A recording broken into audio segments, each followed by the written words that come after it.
It's hard work and it will never stop being hard work. But if you love it, there's nothing better to do than work hard at something you love. And it'll keep you interested. The art world is always changing. It's a dynamic space where creativity and commerce collide. Finding your path and staying true to your craft isn't easy. Welcome to the Professional Artist Podcast. This show explores what it truly takes to build a meaningful and sustainable art career. Each week, we offer intimate, in-depth conversations that reveal which business strategies actually work, giving you the inspiration and insight to fuel your artistic journey.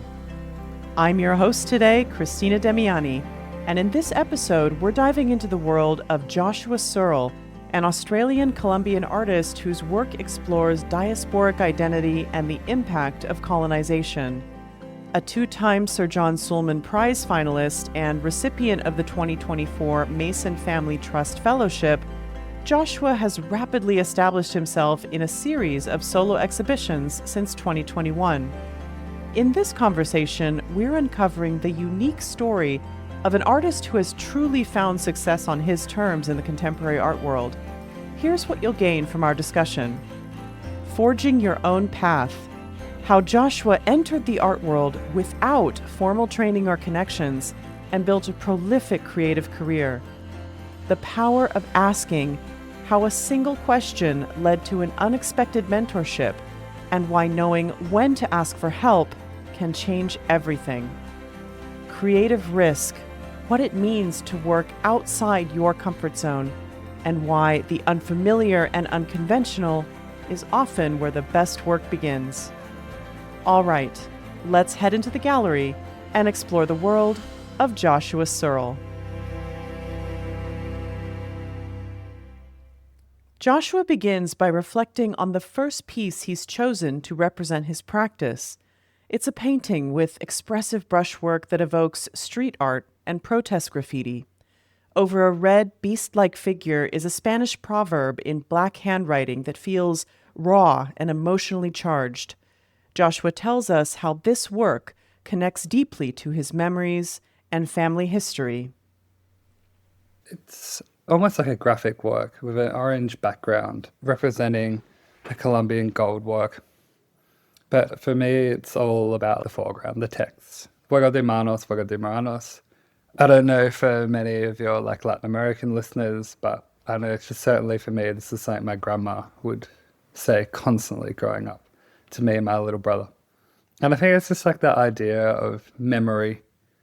When you're making art and you're searching for parts of yourself that you don't even know are there, and you're searching in your memories and you're searching in ideas of your family's history. And this painting is a culmination of work where our family is from and personal memories of who I am and where I've come from. Game of hands, games of pigs. The literal translation doesn't make as much sense, but it's talking about when you play games of hands or you're fighting with someone, that you're acting like an animal, a pig. My grandma would always say it with me and my little brother wrestling and fighting each other. It's like a warning. Juego de manos, juego de ranos. Like, if you get hurt, don't come crying. You're playing like an animal and animals get hurt. To understand Joshua's art, we first have to uncover where it comes from. In this next part, he shares how a return to painting helped him pull out of a dark place, and how art became not just a practice, but a way back to himself. It's an interesting story. I think I came to art when I was young. It was like my first love was to paint and to make things. And then as you grow up, you get pushed into all manner of other kind of ideas of what you should be and who you should be and what you should do. And then later, right at the start of my 20s, came back to art. It was through my partner, Hannah, actually. She and all of her siblings had gone to art school and studied art school. And I was in a particularly hard place at the time. And I think she was like, have you just tried making work again, making art? I was like, no, I haven't. But she really encouraged the fact that I think this could be something to help you through where you're at. You're destroying yourself at the moment, and I think you need to take that energy that you're internalizing and externalize it. And I started painting probably 2020, 2021, and fell in love, like instantly. I think there was a touring exhibition of Basquiat's work at the National Gallery in Victoria. And that was my first time seeing a young black artist's work. And it was like nothing I'd ever seen before.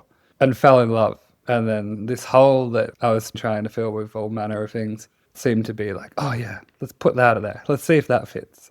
And just ran with it. I think art was something that had always been there without knowing.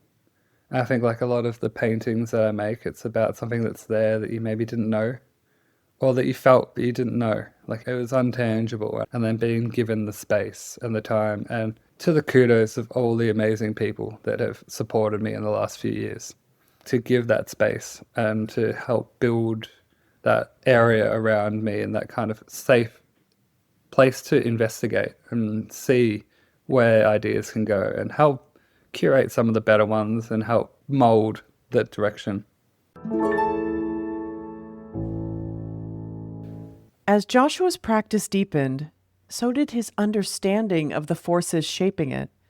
What began as anger without language slowly evolved into something more focused, thanks in part to a key creative partnership. I think that evolved. It took a while. Like I think most artists, you start painting with some sense of emotion, but you don't quite understand why you're doing it at the beginning. I think I was angry.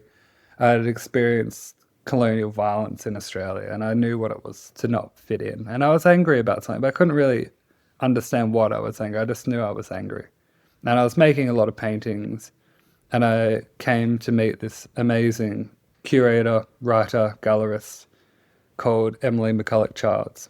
And so she had done a lot of research in post-colonial histories and was very aware of post-colonial violence and the histories that have come with that, in predominantly in Australia, but I think that knowledge very easily translates to Latin America and most colonized places. Me and Emily have worked together now for years.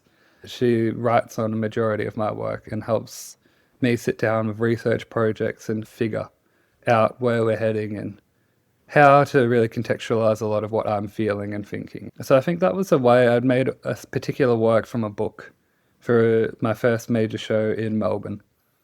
And Emily was like, there's something about that work that you've made. Can you tell me about it? Do you want to talk about it more? And I think that was the beginning of kind of really starting to understand so much about myself and this part of me that wasn't recognized or wasn't talked about as much in Australia. Because Australia and Colombia are about as far apart as you can get. And it wasn't a common experience where I grew up, people with Latin American heritage. And so I think having that someone there that understood what that means to a person to help push and direct me and be like, let's look at this together and see where that goes. And it came into a point that felt very important for me, a personal tale of Diasporic place, which is a very common story, but one that's really important to talk about. I feel like that. What does it mean to feel not here or not there? But that superpower of being in the middle and experiencing both ends of the spectrum. And how did you first engage with that artistically? Was it only through painting? Were you working in other media as well? I think primarily for me it was painting, and I think almost a way of accessibility. You can start painting quite easily without necessarily a lot of training or resources. So when I first started painting, I was completely broke. And I would go around the sides of the roads and I would have a look. I loved going to industrial estates, industrial areas, beautiful pieces of wood and rubbish, that anything that I found had some character or some life in it. And I was like, oh, that's beautiful. I'm going to collect that. And I'd go into like our big hardware chain and stuff paintbrushes in my pockets because I didn't have any money. And I would go home and make these works. And I think it was accessible. I didn't need much to get going. And that was a way to start working. And I think lately now we're working with major ceramic commissions and printmakers and glass artists and sculptors and animators.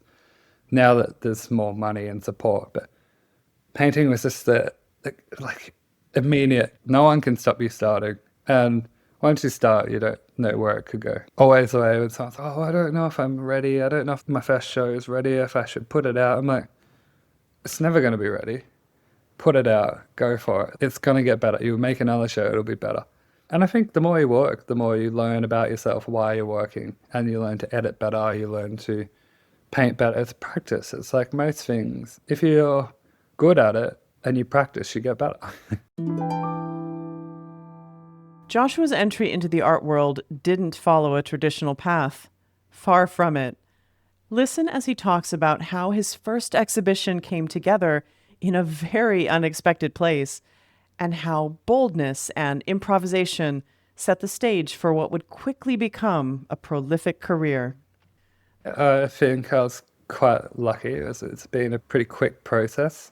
I've probably started my first exhibition in 2021. So yeah, about 12 major shows. I think in a month or so will be my first major institutional show. And that will be the 13th major solo exhibition. But I think it went quick. I was like, I want to exhibit. And my partner, who had gone to art school and had got all the right training and understood what that meant, was like, let's work for a few years. Slow down. You don't just make your first painting and then put on a solo exhibition. And I was like, that seems like a terrible idea. Of course I'm going to do that. I was just looking for something somewhere. And I knew like a gallery would want money. A beautiful space would want rent. And I was just like, oh, I don't have that. And I've never got any money from my art before. I've never done anything with it. I can't put resources out because I just don't have them. But I just approached this winery that we were at, and they had a beautiful old spare room that was being used as storage. And we just asked a question, like, would you like to do an exhibition? Is that something you'd be interested in? And they were like, we would love to. We've been wanting to do something with the space with art for years, but we just don't know anyone in the art world or anything about art. And so it was this kind of beautiful, like, coming together, like, I'll help you bring something you want, and you can help me have something I want. And in exchange, we'll put on this thing and see if it works. Looking for these spaces that are maybe unconventional can help you and give you that practice of exhibiting and that exposure, and somewhere for people to come and see your work without having like thousands and thousands of dollars of overheads. We did a show and ended up selling across the country. And I think that was my first ever show. I think I've learned a bit about self-producing a show. I learned a bit about what it feels like to put on an exhibition, to feel like an artist, dip a toe into what this world could be. I didn't know what the hell I was doing at the beginning. I was just going for it. And then I think pretty soon I'd been selected as a finalist in the Sir John Sulman Prize, which is major in Australia. It's hosted by the Art Gallery of New South Wales, and they have the three biggest, or probably the most recognisable art prizes in the country. And I think for me that was amazing. And from there it's just continuing to just work and work. Like, it sounds a bit boring, but you're like, just keep working and just keep going. With a few galleries in Melbourne, a few galleries in Sydney, and a few on the Mornington Peninsula where I live. And just building those relationships over time, and getting to know where you fit in, who you work well with, who you don't work well with, and who's the right people for you. And still, it's a continuing journey that I love. It is something that just keeps you interested and like constantly investigating why you're doing what you're doing and who are you doing it with. Joshua's next work, titled Gold Figure, is striking in its simplicity. The form of a pre-Columbian artifact is outlined in black against a solid turquoise blue background. The figure connects directly to Joshua's heritage and raises questions about cultural loss and displacement. Here's Joshua on the story behind the painting and the unexpected recognition it brought. It's a very simple painting, a very flat blue background with an ink outline. It's, again, a representation of a Colombian golden figure from an old text I think I was given, by my partner's brother. We were in an opportunity shop one day, and he found this old book that said, pre-Columbian art. And he was like, oh my God, Colombia. I was flicking through the book and I'm like, wow, this is amazing. And then looking and reflecting on like my own culture, my family. And like these works were from the Quimba and like around Bogota, which is where my mother was born, where our families grew up. And looking at that and reflecting it and trying to reflect these works in a way that I felt they had lost a lot of life, like in the way that Colombian artifacts have been stolen and sold and moved across the world as like just objects for sale and nice things to have. Whereas there's so much more, there's so much culture. These things have lived a life and are a part of continuing inspiration. And I think that's at the time I was doing these strips, especially around the eyes, these little like tears to show emotion, to show these objects have feelings for how they're seen and how they're treated. And this work was the first time I was selected for the Sir John Sulman Prize, which was mind-blowing at the time. These are some prizes people will work their whole life to be a finalist in. And for me, having been painting for about a year or exhibiting for about a year was insane. And hung on the wall next to the winning painting, which was Doris Bush, this incredible woman. And if there's a person to lose to, that's the woman to lose to. I was very happy to be just on the wall next to her. Grants and fellowships can play a pivotal role in an artist's career, offering time, space, and resources that are often otherwise out of reach. In this next segment, Joshua shares his practical approach to navigating funding applications and the mindset that helps him stay motivated through the inevitable ups and downs of that process.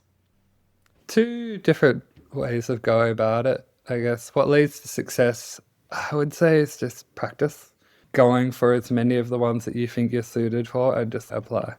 And I'm lucky I work with an amazing writer, Emily McCulloch, that helps me put in a lot of applications. But God, the amount of applications that we get successful versus the ones that are not successful, and amazing projects that we have as well. But I think it's one of those things, never to be disheartened when it's not a successful application. There might be 1,000 successful, amazing ideas, and they can pick 2.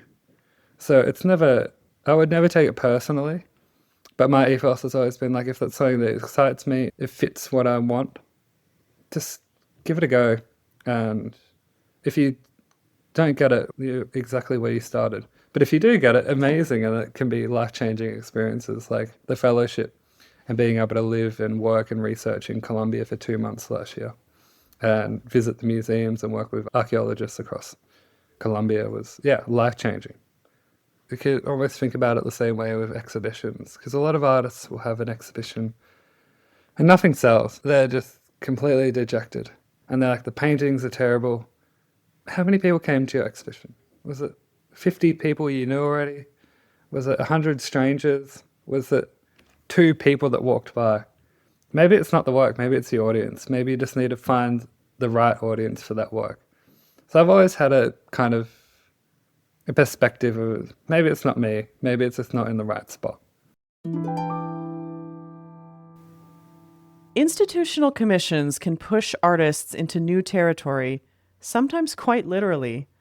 Joshua discusses his first major ceramic work and what it's taught him about creative risk, collaboration, and how to stand your ground as an artist when working with institutions.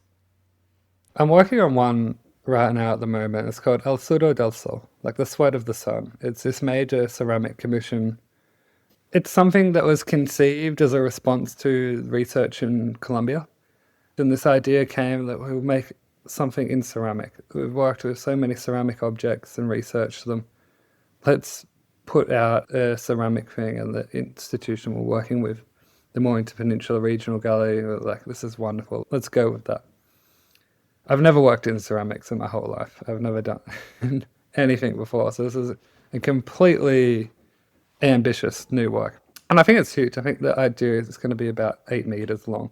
But I guess, again, like everything, it's just like start at the start. We found some amazing ceramicists to work with and an amazing ceramic studio that I've been working with for the past month or 2, and like just pivotal in getting this work from concept to reality.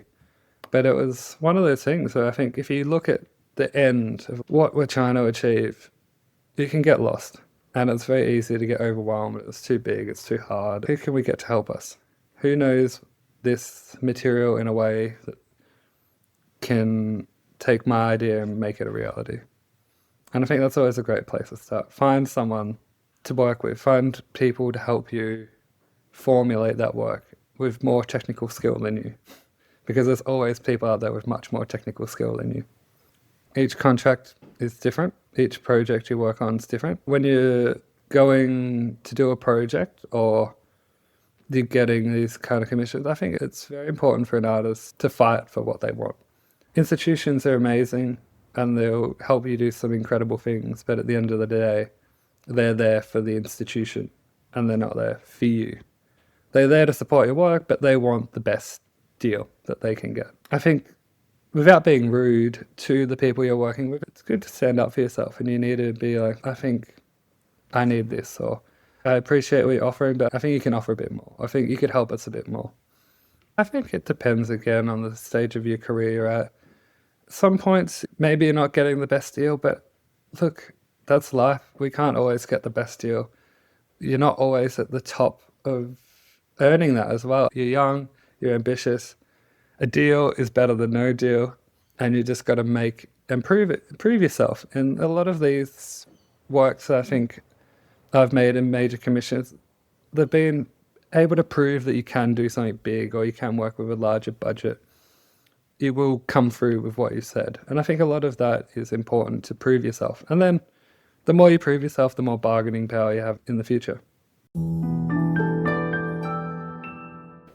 Sometimes the most important partnerships begin with a simple question: can you help me? Joshua shares with us how a request for guidance led to an unexpected mentorship and friendship that continues to shape his work in profound ways. I think put it out there. Like, me and Emily met in the most odd way. I think I was doing my second exhibition and I was starting to work with an actual gallery, and they asked for an artist bio. And everyone that's ever studied art or knows anything would know exactly what that was. I didn't. I was painting things off the side of the road. I was like, an artist bio? What? I'll just put it on Instagram. I'll ask if someone can help me. And through that, there was a friend of a friend that connected me. So I know this woman. I think she's has a gallery or something. Maybe she can help. And that was Emily. And it turns out Emily and her family authored the Australian Encyclopedia of Art and have written 20,000 plus artist bios. So she was like, I can help you. And she was like, we'll have a quick phone call. We'll get it out of the way. It'll take me 2 seconds. And I was like, oh, where is your gallery? How about I just come in person? We'll just get to know each other. And it happened to be not that far from me, about half an hour away.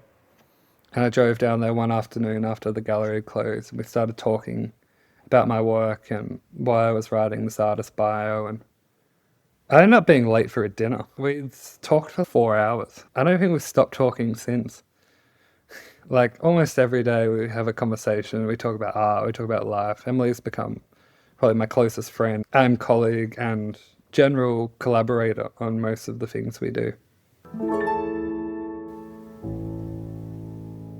For many people, asking for help can feel like a weakness. But what if it's actually where important relationships begin?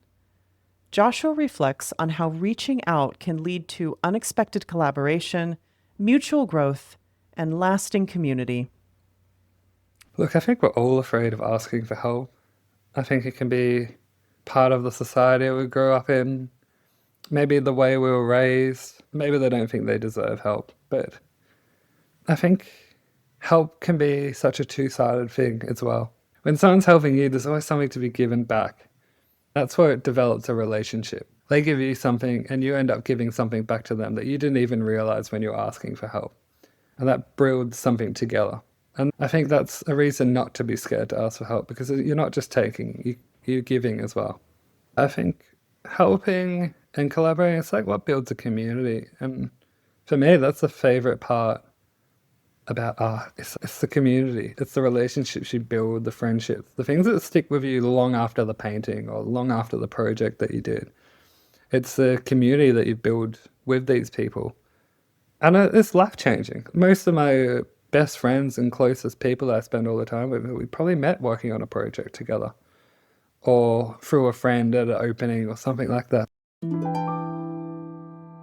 As we close the conversation, Joshua reminds us that the path isn't easy, no matter how successful it might look from the outside. There is relentless work behind the art, but there is also the deep satisfaction that comes from giving yourself fully to something you love. It's going to be hard. There's no way around that. Even if it all goes well, and it seems to be all going very well for me, it's been hard. It's hard work, and it will never stop being hard work. But if you love it, there's nothing better to do than work hard at something you love. And it'll keep you interested. And that's, I think, the joy and the love of it. This is a challenge that will continue to challenge you for your whole life. And that's the best part. Joshua Searle shows us that a creative life is rarely linear. It follows a path that's uncertain, unorthodox, and entirely your own. He reminds us that art isn't just about talent or training. It's about persistence, curiosity, and the courage to begin, even when you don't know exactly where you're headed. His story is proof that meaning is made in motion by doing the work, asking for help, and taking up space. Art doesn't ask for certainty, it asks for presence and an understanding that the journey itself is the destination. This podcast grows because people like you share it.